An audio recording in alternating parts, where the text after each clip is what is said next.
Bem-vindos ao Observatório da Imprensa. Nesta edição, vamos tratar da primeira Olimpíada na América do Sul, a do Rio, em 2016. Os Jogos Olímpicos mobilizam uma multidão de jornalistas na cobertura. Os números são superlativos e os desafios mais ainda. Para analisar o assunto, convidamos o editor-chefe do Grupo Lance, Luiz Fernando Gomes, o diretor de produção e jornalismo da Fox Sports, Márcio Moron, e o comentarista da CBN, Álvaro Oliveira Filho. Veja agora o que foi destaque na mídia.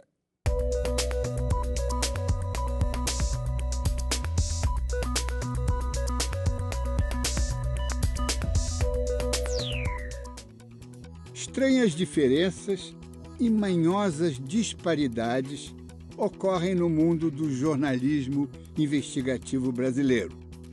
O carnaval com os dados do vazamento suíço, o SwissLeaks, sobretudo pelo Globo, contrasta vivamente com a rigorosa descrição adotada para acompanhar as revelações da Operação Zelote da Polícia Federal.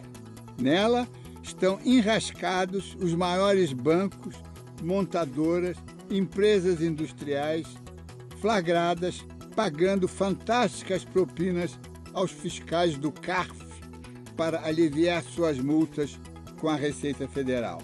Já foram constatados prejuízos ao erário no valor de 19 bilhões, quase o dobro do apurado no Lava Jato. Um dos grupos flagrados é a RBS, Rede Brasil Sul de Comunicação, parceira da Rede Globo em prósperas operações televisivas. Mesmo o jornal Estadão, que teve o privilégio de dar o furo, manteve a presença do grupo RBS em clave baixa, baixíssima. Como sempre, aos amigos tudo. O clima de contagem regressiva já está instalado. Há cerca de 2 semanas, toda a mídia trombeteou. Faltam 500 dias. E o que isto significa? Que vai dar certo? Ainda faltam 500 dias? Ou não vai dar certo, só faltam 500 dias? Balizados pelos advérbios, ainda e só, balançando entre uma tênue esperança e a atroz ansiedade, estamos condenados a viver os próximos 485 dias antes do início da 29ª edição dos Jogos Olímpicos da Era Moderna, os primeiros disputados na América do Sul. Pouco adianta a experiência da última Copa do Mundo. Tratava-se de uma única modalidade esportiva disputada em 12 arenas espalhadas pelo país. Agora, são 42 modalidades a serem disputadas por 205, repito, 205 países. E a cidade maravilhosa aguentará os quase 500 mil visitantes estrangeiros? A infraestrutura estará apta a movimentar quase 10 milhões de espectadores nos 33 locais ao longo de 17 dias? Agora pensem nos 25 mil jornalistas que cobrirão o mega evento durante 24 horas dia, fora os outros 10 mil que percorrerão a cidade do Rio usando um sistema de telecomunicações que, em condições normais, não prima pela confiabilidade. Esta edição do Observatório da Imprensa não pretende tirar o sono de ninguém, muito menos embalar as autoridades no sonho do sucesso garantido. Quem viver, verá.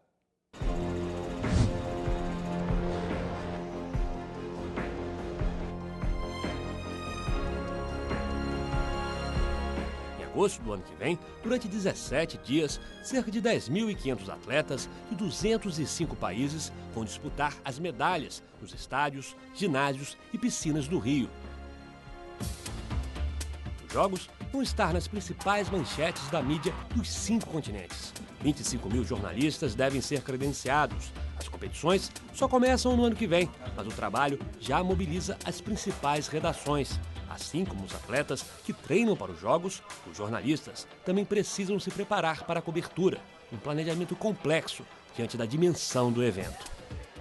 A Olimpíada é bem mais complexo que Copa do Mundo, porque você tem vários esportes em vários lugares, então você tem que ter uma quantidade maior de fotógrafos e a preparação, por enquanto, é acompanhar o que tá acontecendo, das obras e tal. Aqui no Globo, a cobertura dos preparativos para a Olimpíada era dividida entre duas editorias, duas seções. Seção de esportes, que é a seção na qual eu trabalho, que cuida mais da parte de resultados, de preparação, treinamento, disputa por vagas nas equipes olímpicas, etc. E a editoria Rio, a editoria é a seção que cobre os assuntos da cidade do Rio de Janeiro, e essa seção está cobrindo mais a parte de preparativos estruturais, preparativos da cidade como um todo. A sucursal tem mais ou menos uns 25 jornalistas e vão ficar praticamente todos envolvidos na cobertura de todas as editorias, entendeu? Cidades, economia, evidentemente que a editoria de esporte vai receber reforço de São Paulo, vão vir várias pessoas da editoria de esporte de São Paulo, de outras editorias também. Naquilo que nos diz respeito, ou seja, a excelência da cobertura da imprensa brasileira, há em torno desta questão um certo preconceito que vem de muitos anos, mas que também eu acho superado hoje. Qual preconceito? A imprensa esportiva brasileira não é esportiva, é futeboleira, não é? O que foi verdade até um certo ponto. Mas de muito tempo para cá, isso já não é mais verdade. Você tem jornalistas habilitados a cobrir basquete, vôlei, natação, atletismo, com a mesma qualidade com que se cobre futebol no Brasil. O pulo do gato normalmente é o derrotado, na maioria das vezes, assim, o que rende as fotos mais plásticas em termos de emoção. Claro que a vitória também é uma emoção absurda, assim, mas principalmente um cara assim, que está entre os favoritos e perde, ou pelo menos não ganha o ouro e tal, normalmente a decepção dele, a reação dele é mais forte até do que a reação do vencedor. Além dos repórteres credenciados, outros 10 mil profissionais da imprensa são esperados. São fotógrafos, cinegrafistas e produtores que chegarão aqui com o objetivo de mostrar a cidade para o mundo. As pautas, matérias sobre turismo e cultura e assuntos polêmicos da cidade, como segurança, mobilidade e os problemas habitacionais em comunidades próximas dos locais de competição. Esse Morro do Urubu está a 2 quilômetros do Engenhão. Quem mora ali na localidade, de ou próximo dos outros morros ali, escuta tiroteio toda semana, se não todos os dias. Quer dizer, e como é que vai ser essa intervenção ali? Aquelas pessoas vão continuar entregues à sorte. Né? Evidentemente que no entorno mesmo, bem próximo do Engenhão, não vai acontecer nada, a gente presume e acredita e torce. O metrô, eu acho que é algo muito preocupante, que tem que chegar na Barra da Tijuca. Né? A Olimpíada é um evento que depende muito do transporte público. Né? É inimaginável que você queira ir de carro para uma instalação olímpica para assistir uma competição, isso não acontece. Então, o transporte é uma preocupação. E em relação às arenas olímpicas propriamente. Enquanto não começa a Olimpíada, cabe à imprensa fiscalizar o andamento das obras e denunciar possíveis irregularidades. Os repórteres, com espírito crítico, acompanham a organização da contagem regressiva para os Jogos Olímpicos. Recentemente, antes do Carnaval, nós visitamos o Parque Olímpico e vimos que as obras já avançaram em relação à visita anterior, em dezembro. Hoje, atualmente, quando você chega lá, você já tem a visão de que ali vai ser um estádio, vai ser uma arena esportiva, mas eu acho que ainda falta muito. Não há credibilidade dos dirigentes esportivos do Brasil para que você possa acreditar em legado. Qual é a credibilidade deles depois do Pan-Americano? O que se viu foi uma tragédia em termos de legado, entendeu? Foi um discurso falso, escamotearam uma série de situações. Você teve um Engenhão, antes mesmo da obra que encerrou recentemente, um Engenhão sem nenhuma competição de atletismo, e quando foi inaugurado o Engenhão, aquela pista de atletismo era a melhor da América Latina. Durante 3, 4 anos, ninguém utilizou aquela pista. O Brasil sequer tem uma política nacional de esportes há 515 anos. Está se tratando da Olimpíada como se ela fosse o pontapé inicial dessa política. da formação de uma cultura poliesportiva, não monotemática, né, do país do futebol. Isto é uma inversão de valores, porque a Olimpíada coroa um processo de formação esportiva, não é o primeiro passo. Para receber milhares de jornalistas que cobrirão os Jogos Olímpicos, o comitê organizador prepara uma enorme infraestrutura dentro do Parque Olímpico na Barra. As imagens da Olimpíada do Rio vão ser geradas para o mundo inteiro do IBC, o Centro Internacional de Transmissão. Ele vai funcionar no maior prédio que está sendo construído no Parque Olímpico, na Barra. O centro vai ocupar uma área de 62 mil metros quadrados, onde serão instalados 12 estúdios de televisão. O local vai ficar aberto 24 horas por dia e deve receber aproximadamente 10 mil jornalistas, engenheiros e técnicos de áudio e vídeo. O IBC é muito importante porque provavelmente a maior construção horizontal da América Latina em termos de área coberta e porque vai receber as TVs do mundo inteiro. É evidente que numa cerimônia de abertura a TV tem um destaque especial porque conversa naquele momento com 5,5, 6 bilhões de pessoas. No Parque Olímpico também vai funcionar o MPC, Centro Principal de Mídia, que vai ser utilizado por todos os jornalistas credenciados para a Olimpíada. O lugar será uma grande redação internacional, onde os idiomas vão se misturar. Afinal, ali vão trabalhar repórteres e editores que irão enviar notícias para sites e jornais dos países participantes dos Jogos Olímpicos. A gente vai ter que estar preparado para uma invasão de irmão e primo do mundo inteiro. São 205 países. A gente brinca muito internamente com essa diferença entre Copa e Jogos Olímpicos quando a gente fala o seguinte: a Copa do Mundo é um campeonato mundial de um esporte que acontece durante 40 dias em 12 cidades. Os Jogos Olímpicos são 47 campeonatos mundiais que acontecem em 17 dias numa única cidade. Então tem uma concentração muito grande, porque assim, o Brasil adora o futebol, gosta do vôlei, gosta da natação. Quando você chega aos Jogos Olímpicos, tem gente que vem aqui ver luta greco-romana, porque no país deles é o grande esporte e vai ganhar medalha. Tem gente que vem ver hóquei sobre a grama, rugby, badminton. Então muda muito. Fica realmente uma aldeia global.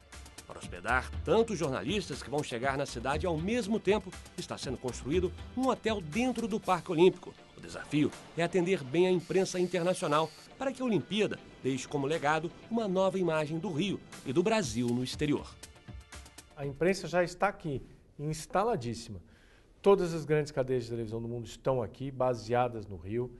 Al Jazeera, CNN, ADHK do Japão, CCTV da China, está todo mundo aqui. Eles estão olhando tudo de bom, mas estão olhando todos os detalhes. Então, por exemplo, as fotos mostrando o lixo na Baía de Guanabara circulam o mundo inteiro. Está todo mundo sabendo onde tem lixo, como é feio a gente ter o cartão postal do Rio poluído. Então, assim, é uma lente de aumento para o bem e para o mal.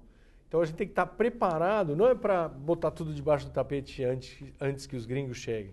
Não, é estar preparado que se eles vão chegar, vão levantar o tapete, vão ver que tem sujeira lá embaixo, vão tirar foto, vão filmar e vão reportar essa sujeira que estava embaixo do tapete. Vai ser um exame de maturidade para o Rio. Aprender a lidar com as críticas e aprender a festejar os elogios. Bom, o Observatório da Imprensa trata de imprensa e de cobertura de imprensa.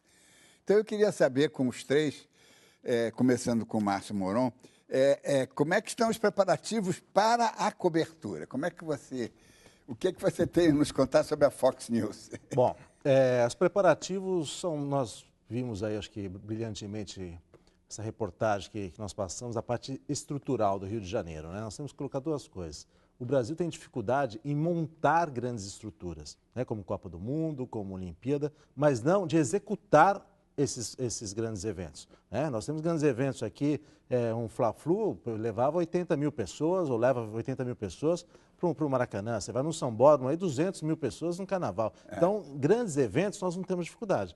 Nossa dificuldade no Brasil é montar a estrutura para esses grandes eventos, né? Em relação à Fox Sports, nós já estamos bem preparados, já estamos com um programa no ar quinzenal que chama Visão Fox 2016. fazemos a cobertura tanto dos atletas olímpicos, os paraolímpicos e também a estrutura que o Mas é emitido daqui. Aqui do Rio de Janeiro. Então, qual é a grande dificuldade que nós vamos encontrar? Acho que, em geral, é isso que nós acabamos de ver. A Baía da Guanabara é o calo no sapato hoje. É o calcanhar de Aquiles. Do governo, do Comitê Olímpico, de todo mundo ali. Então, agora, dos atletas, o que nós vamos esperar? Talvez a gente fique um pouco frustrado, porque o Brasil espera sempre mais do que realmente tem. Mas, em relação aos outros Jogos Olímpicos, evidentemente que o Brasil vai ficar melhor, porque nós temos atletas gabaritados. Nós não podemos esquecer que a gente fala, não, porque o Brasil é só o país de futebol. Não, nós temos campeões no judô, nós temos campeões na vela, no iatismo, no vôlei de praia, no vôlei de quadra.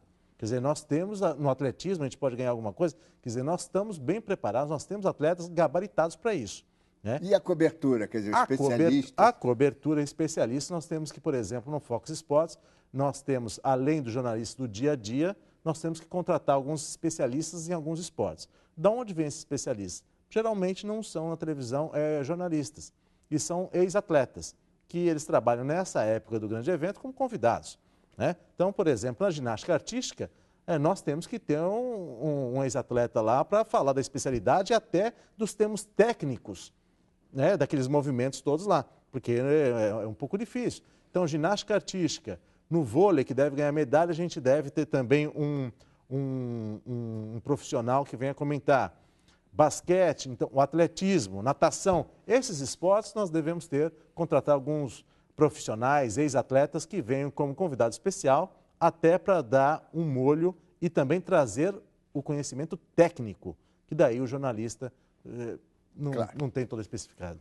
Luiz Fernando Gomes, como é que o Grupo Lance, que é um grupo multimídia, não é? Como é que vocês estão se preparando para nos oferecer uma cobertura espetacular?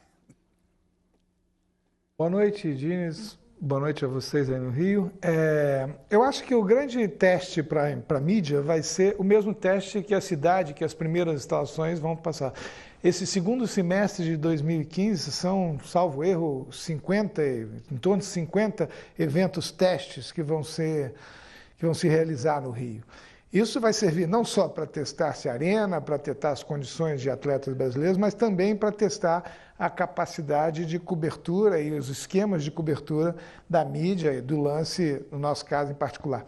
Eu acho, Diniz, que eu costumo dizer que o grande desafio da cobertura multidisciplinar nos esportes, da cobertura do poliesportivo, é que, diferentemente do futebol, onde todo mundo entende ou acha que entende um pouco, nessas modalidades que só vêm à tona e ganham espaço no noticiário à época das Olimpíadas, o grande desafio da mídia é não ser idiota na sua cobertura por um sujeito que entenda e acompanhe a cobertura factualmente e não ser técnico demais a ponto de levar uma história, de analisar um jogo ou uma competição de uma forma que o leigo, que só se interessou por aquele momento da Olimpíada, não entenda. Esse eu acho que é o grande desafio do lance e é o grande desafio da mídia em geral. E eu acho que a melhor forma de você superar, de você atingir esse desafio, é você falar de gente, é você contar histórias humanas, é você contar a história do perdedor, como disse o Serginho ali da Reuters no vídeo de apresentação, contar a história do perdedor, contar a história do vencedor. Porque o drama humano e a conquista humana interessam para todo mundo, independente se o cara entende ou não do que ele está vendo ali. Álvaro Oliveira Filho, e a CBN, o rádio? Como é que o rádio vai... Tem algumas desvantagens, porque só tem som, não é? Olha, a gente achava que o rádio tinha uma desvantagem pela ausência da imagem, mas desde que a gente descobriu que a internet é uma grande parceira do rádio, essa desvantagem deixou de existir. Então, hoje, graças à internet, o rádio passou a ter imagem também.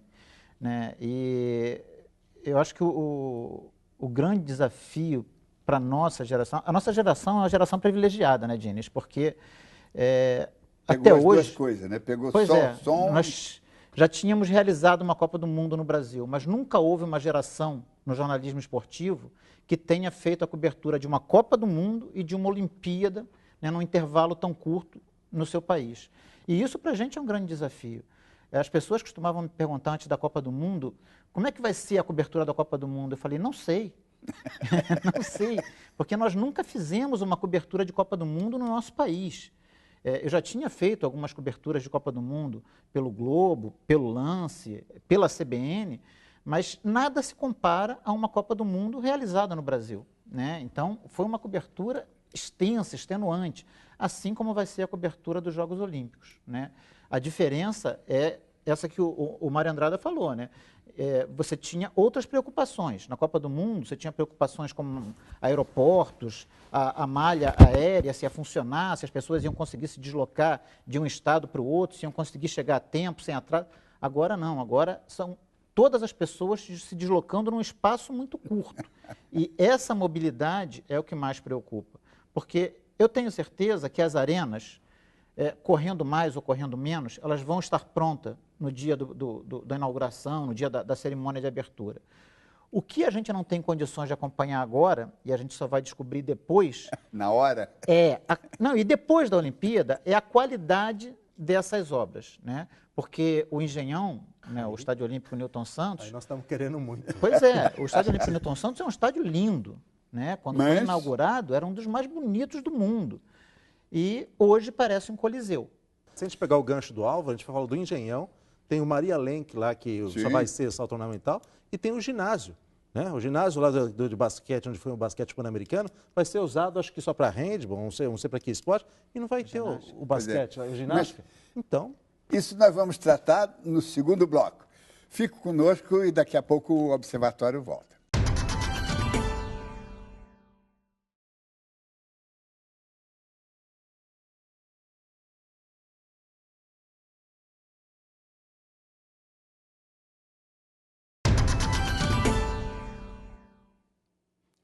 Estamos de volta com o Observatório da Imprensa, que hoje apresenta o desafio do jornalismo na cobertura das Olimpíadas de 2016. Moron, outra vez. Como é que você está vendo a preparação da cidade, a preparação dessas infraestruturas, isso que a gente nunca fez até hoje? Isso aí é o que chega a preocupar, né? Não sabemos quando vai ficar pronto. Se vai ficar pronto um mês antes, um dia antes. Um mês depois. Um mês depois, acredito que a gente vai conseguir terminar antes, mas eu acho que vai ser, talvez, os atletas entrando e alguns pedreiros ainda pintando ali para começar a primeira competição. E isso chega a preocupar, né? Isso chega a preocupar muito. E também alguns espaços, né? A Baía da Guanabara a gente tem preocupação. Aí depois essa é terrível. Essa é terrível. Depois a gente tem Copacabana, a gente vai ter alguns Deodoro, depois a Barra, quer dizer... E alguns espaços desses a gente não sabe como serão utilizados após a Olimpíada. Essa que é a grande preocupação, entendeu? Porque nós vimos já aí nas imagens alguns complexos bonitos, espaços grandes, né? Lá onde vai ser o IBC, o órgão de imprensa. E depois? Como que nós vamos usar tudo isso aí? Vai ser útil para quê? Essa que é a grande questão. Né? Luiz Fernando, não, e tem problemas da própria cidade, não é? Que você deve estar familiarizado também, da cidade do Rio, não é? E se o metrô da Barra não estiver funcionando? Vai ser um desastre, porque... Só antes do Luiz Fernando falar, esse dia eu estive lá, passei pelo local, não tinha um cara da obra, não tinha ninguém. Eu falei, pô, mas o que será que está acontecendo aqui? Não tinha ninguém. Não sei se era a hora do descanso, não tinha ninguém. Porra, é uma obra que nós estamos atrasados, que nós temos que acelerar. Luiz Fernando, como é que você vê essa coisa da infraestrutura, quer dizer, da cidade se preparar para entrar na hora certa, não é? Isso é como jornalismo, não pode começar mais tarde. Eu acho que o grande desafio é a infraestrutura, quer dizer, são esses corredores de transporte, essa questão do metrô que parece que está atrasado.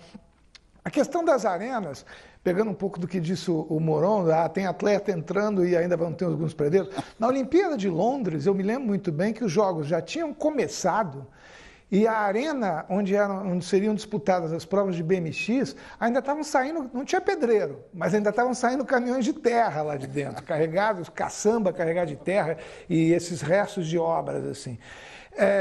Eu acho que o senso crítico, eu acho que tem que ser apurado em todos nós, jornalistas. Como disse o Alvin, a gente vai saber o que vai acontecer, a qualidade dessas obras depois. Temos que manter a vigilância, temos que manter isso tudo. Agora, eu acho que a gente também tem que perder um pouco do complexo de vira-lata, que a gente também tem, que o brasileiro tem, a imprensa, a mídia brasileira muitas vezes tem, de achar que tudo que a gente faz vai dar problema ou está errado e que os outros fazem é o certo e exemplar. A Olimpíada de Londres, para a gente, para nós jornalistas, tinham problemas primários. Eu vi a tribuna de imprensa do estádio da Arena de Natação ser invadida. Tinha um monte de garotinho de cara pintada, de americano, de inglês, de francês, dentro da área da tribuna de imprensa. O lugar que eu fiquei, naquela arena de hóquei, que era uma arena maravilhosa, porque era aquela grama azul e uma coisa inovadora, se o Garrincha jogasse hóquei e corresse pela ponta direita, eu não ia ver o Garrincha jogar,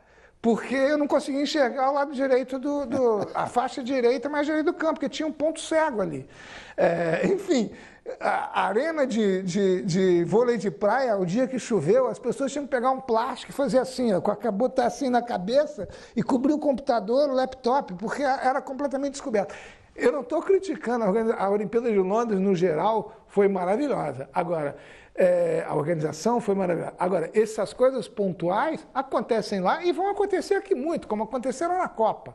Eu acho que eu sou um crítico, um vigilante, acho que eu como toda, mas eu sou um pouco otimista em relação ao evento em si.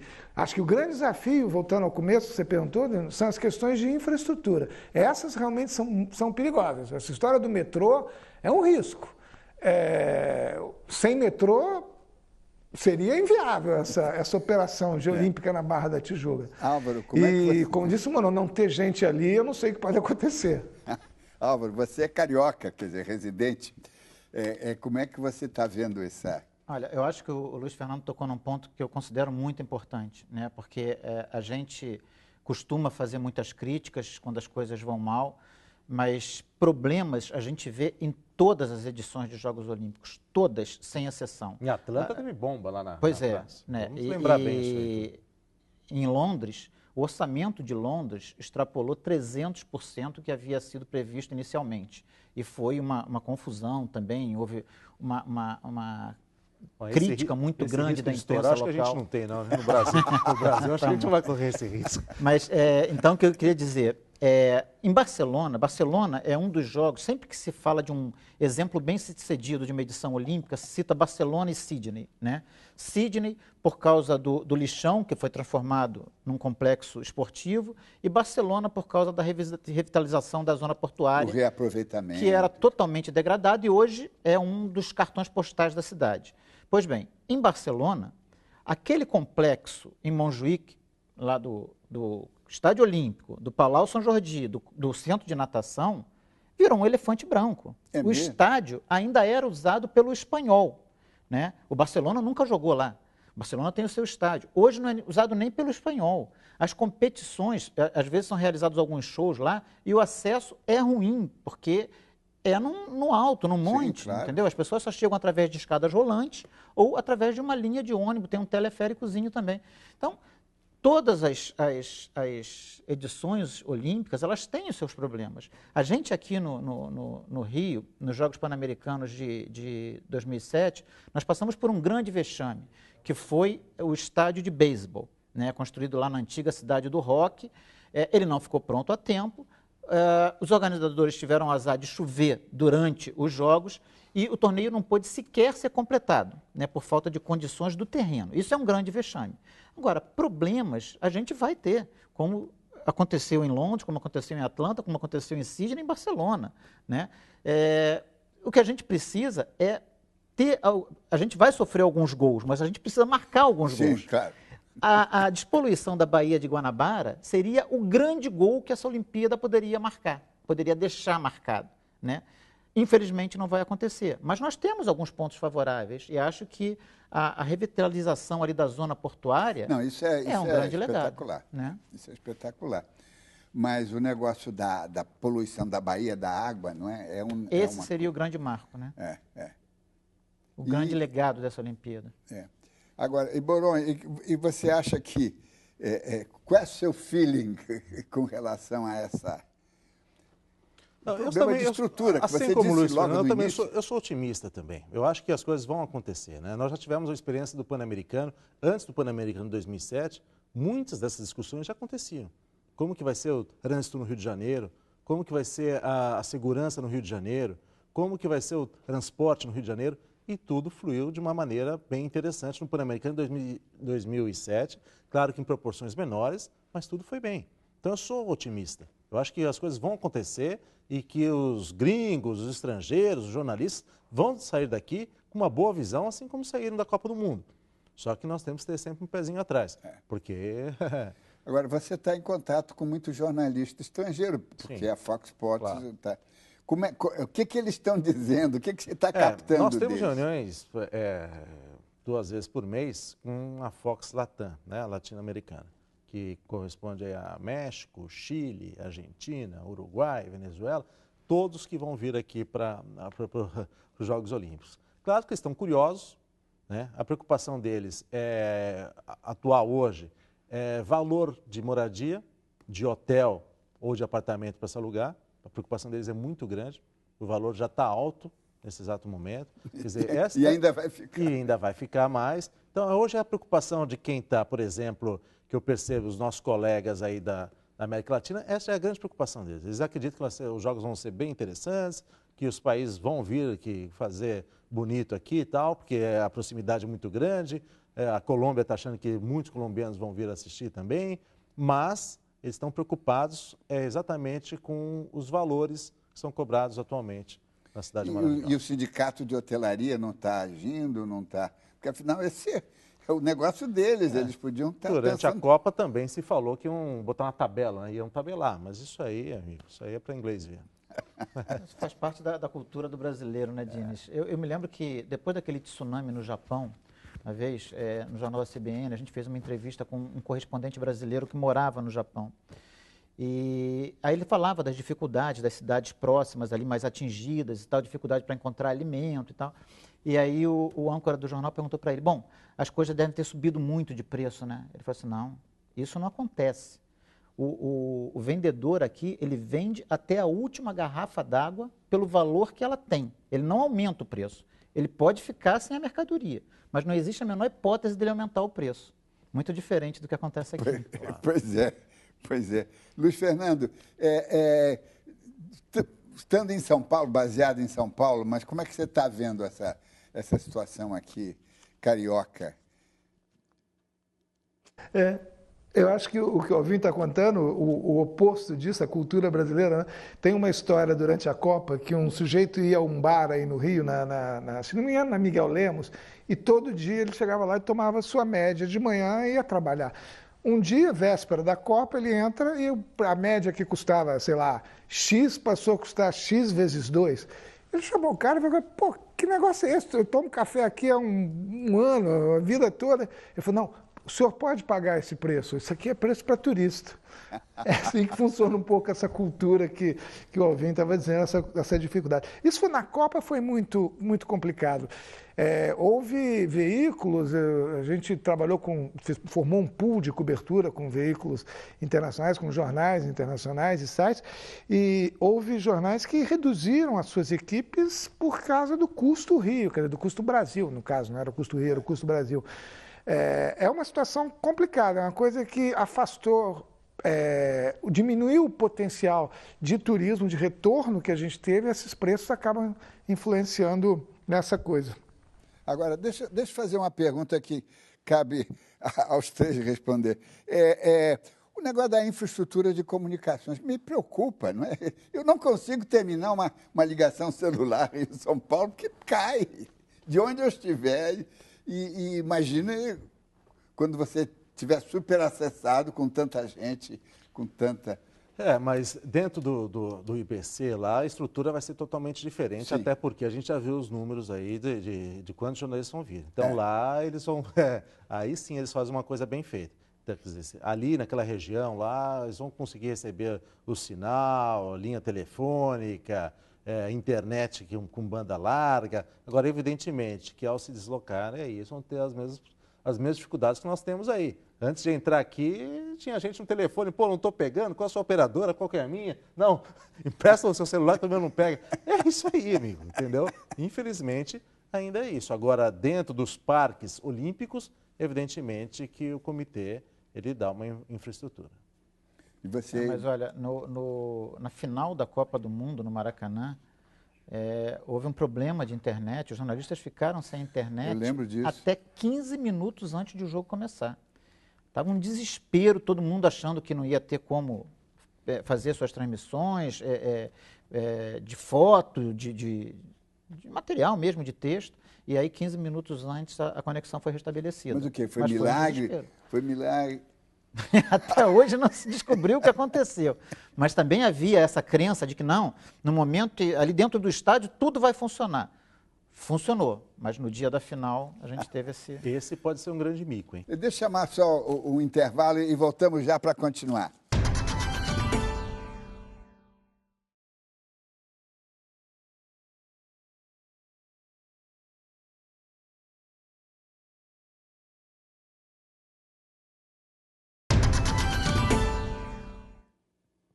O Observatório da Imprensa está de volta com o programa que analisa a preparação da imprensa para a cobertura dos Jogos Olímpicos do Rio em 2016. Bom, estamos falando de uma série de preparações, de cobertura, da logística da cidade, né? E o esporte, né? Como é que estamos em matéria de possibilidades de medalhas? Vamos ser um dos top 10? Não. Ou sim? O comitê está trabalhando para que nós não façamos feio, né? Evidentemente, como eu disse, eu acho que nós vamos ter no ranking, em relação aos outros Jogos Olímpicos, nós vamos estar melhor posicionados. Sim. Né? Evidentemente, nós temos que ver o lado psicológico. O brasileiro, quando ele trabalha sob pressão, principalmente os atletas, eles não correspondem como correspondem outros tipos de atletas. Nós já tivemos aqui alguns casos até de alguns atletas esquecerem a vara num momento que vai pular. Pois é. Então, a gente tem que Foi em Londres, a gente tem que se precaver contra tudo isso aí. Mas, evidentemente, que alguns esportes entram como favoritos. O vôlei masculino, o vôlei feminino, o vôlei de praia, temos condições de ganhar 2 medalhas. Quer dizer, nós temos alguns, a vela, nós temos alguns esportes que nós temos grandes condições de ganhar. Judô também. O judô deve ganhar 2, 3, 4 medalhas, estão esperando isso aí. Evidentemente, se começar a refugar 1, 2, 3, aí, amigo. Luiz Fernando, como é que você está vendo o quadro atlético mesmo, as perspectivas atléticas? E, sem dúvida, a gente deve ter um desempenho que talvez seja o melhor desempenho que o Brasil teve numa Olimpíada.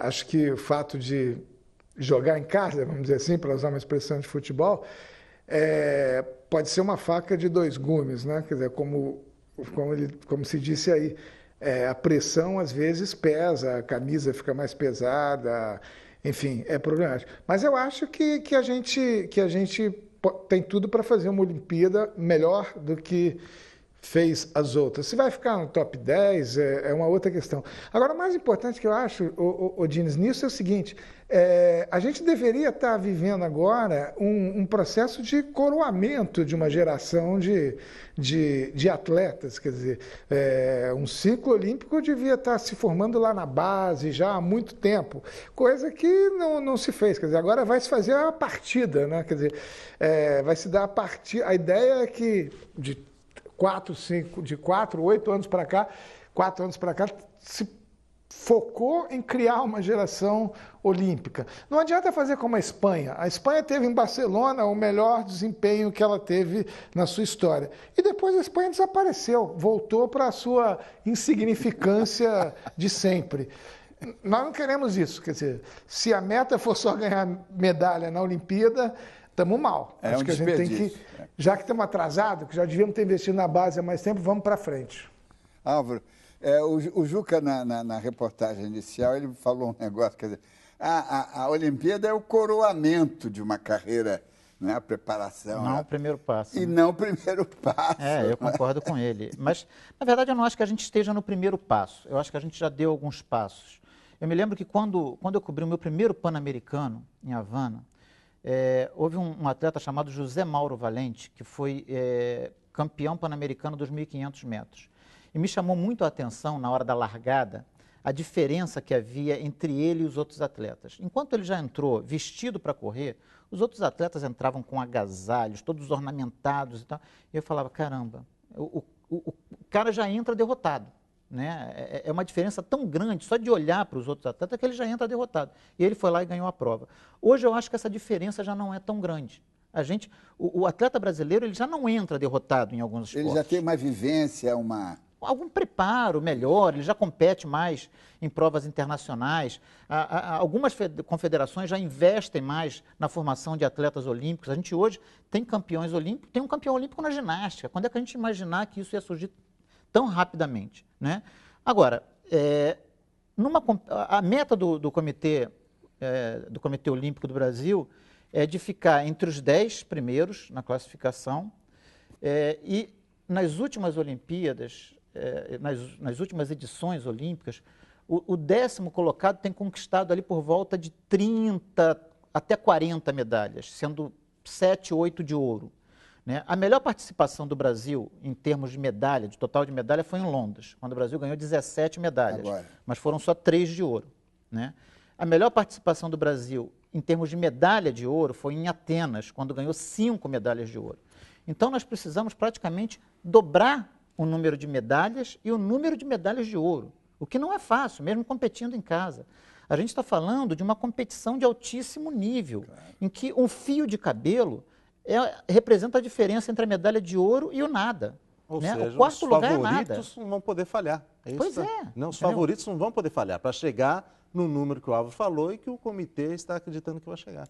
Entendeu? E sobre a pressão total que vai ter. O Brasil ele é forte em alguns esportes, como o vôlei, o futebol, agora o handebol feminino. O futebol olímpico também, você já Sim, mas né? ainda é um... Pois é, eu queria falar sobre futebol. Que são 22 jogadores, ou 18 jogadores, no caso do vôlei são 12 jogadores, que ganham uma medalha. Enquanto a gente vê alguns países que são fortes, por exemplo, na luta, no levantamento de peso, em que um atleta consegue conquistar 5, 6 medalhas, né? Na natação. Né? Então tem essa diferença também. E agora, vamos fazer uma... Afinal, nós somos todos futeboleiros, né? E o futebol olímpico? Molonco, o que você acha da... Aí, vamos pegar a moeda e jogar para cima para ver o que vai dar. A gente não sabe exatamente qual a seleção que vai entrar em campo, né? Ainda estão falando, vai ficar o Galo, vai sair o treinador, vai mudar o treinador, vamos com a seleção. Quem são esses jogadores? Essa seleção, assim como os atletas que nós estamos falando no Olímpico, teria que ter sido trabalhado mais tempo. A gente já teria que estar fazendo um trabalho específico para ela.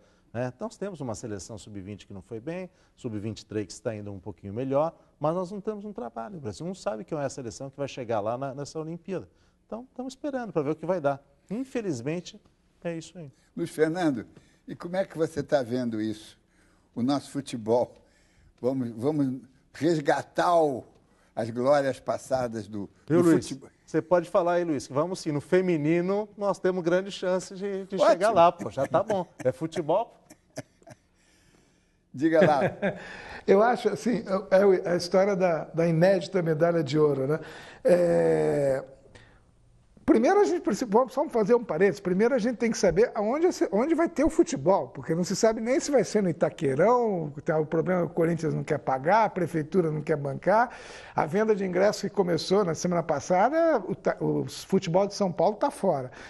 Agora, eu sou meio, talvez, fora da caixa nessa história. Eu acho que não tinha que ter futebol masculino na Olimpíada. Eu achava muito mais interessante ter futsal, ter o beach soccer, ter outras modalidades de futebol que não têm a dimensão do futebol, não dão o trabalho que dá a realização de um torneio de futebol, envolvendo outras 5, 6 sedes sempre. Então, eu acho, por mim, eu tirava o futebol da Olimpíada. Sim, deixava substituía pelo futsal, pelo beach soccer, enfim. por outra coisa. É polêmica Pois já, ainda está querendo polemizar aí o porque negócio. Álvaro, como é que você vê essa coisa? Olha, Denis, eu sou muito crítico, me preocupa muito a formação do jogador brasileiro nesse momento. Outro dia até escrevi sobre isso no Lance. A reposição, não é? A gente tem muitos problemas na formação dos jogadores. As seleções de base do Brasil, há 5, 6 anos, entrava nos campeonatos sul-americanos e passeava, né? Até a Argentina, né? Quando tinha, era um jogo difícil com a Argentina, mas no restante passeava nos campeonatos sul-americanos. E hoje perde para qualquer seleção. Perde para a Argentina, perde para a Venezuela, perde para a Bolívia, perde para qualquer seleção da América do Sul. Eu acho que a gente tem um problema de formação, né?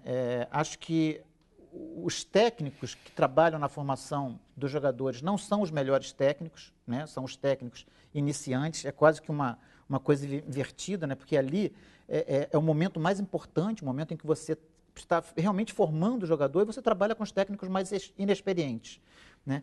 E os jogadores hoje, eles já não têm mais referências em cima. Você pergunta a qualquer jogador, tem um exemplo aí do Gerson, do Fluminense, um jogador de 17 anos que começou a jogar agora no time de cima, você pergunta para ele, o sonho dele é a Europa. Né? Há pouco tempo, o sonho do jogador era, poxa, eu preciso treinar com um profissional, e ele se via chegando ali no time de cima. Hoje, isso para ele não tem a menor importância, né? Ele pensa em se transferir para o exterior. Isso, de certa forma, vai se refletir lá na frente, quando ele chegar ao time profissional. Claro. Porque ele chega ao time profissional achando que ele sabe mais do que os jogadores que já estavam lá.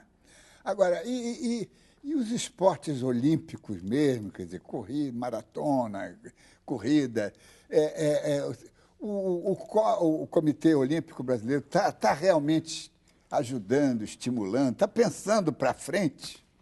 Eu acho que sim, eu acho que está sim, mas é um processo muito lento, né? Você não se transforma numa potência olímpica em 2 ou 3 anos, né? O trabalho Sim, mas faltam 485 dias. Mas para essa Olimpíada você pode esquecer, né? Para essa Olimpíada Luiz Fernando, como é que isso que está aí. Como é que você vê isso, Luiz Fernando? Eu acho hoje, pegando o que foi dito quando você colocou a pergunta anterior, os atletas brasileiros hoje têm uma estrutura de primeiro mundo. Quer dizer, o centro de treinamento que o Comitê Olímpico Brasileiro alugou em Londres, o Crystal Park, era um negócio, poucas delegações tinham uma estrutura que tinha a delegação brasileira. Inclusive delegações que tiveram um desempenho melhor do que o nosso, que são potências olímpicas. A gente, estrutura hoje não é uma desculpa no esporte de alto nível. O problema, é a formação, é a massificação dessas modalidades e a forma de você atrair gente nova, gente jovem nas escolas, nas universidades, e aí sim formar gerações de campeões. Agora, a estrutura do alto rendimento hoje é comparável a boa parte dos países que se dão melhor, que são potências olímpicas. Agora, para nós termos um bom desempenho, precisamos ter boas torcidas também. Será que o nosso público está acostumado a sair do futebol e torcer por esportes individuais, sei lá, arco e flecha, sei lá, não sei. Mas o brasileiro é apaixonado por esporte em geral. Em geral, né? Quando ele vê a camisa amarela ou a camisa azul com amarela, evidentemente que esse atleta vai receber o apoio. Eu acho que tem alguns esportes que estão chegando aí que vão ser bem interessantes de se assistir, que nós não temos costume. O Rugby 7 é uma delas.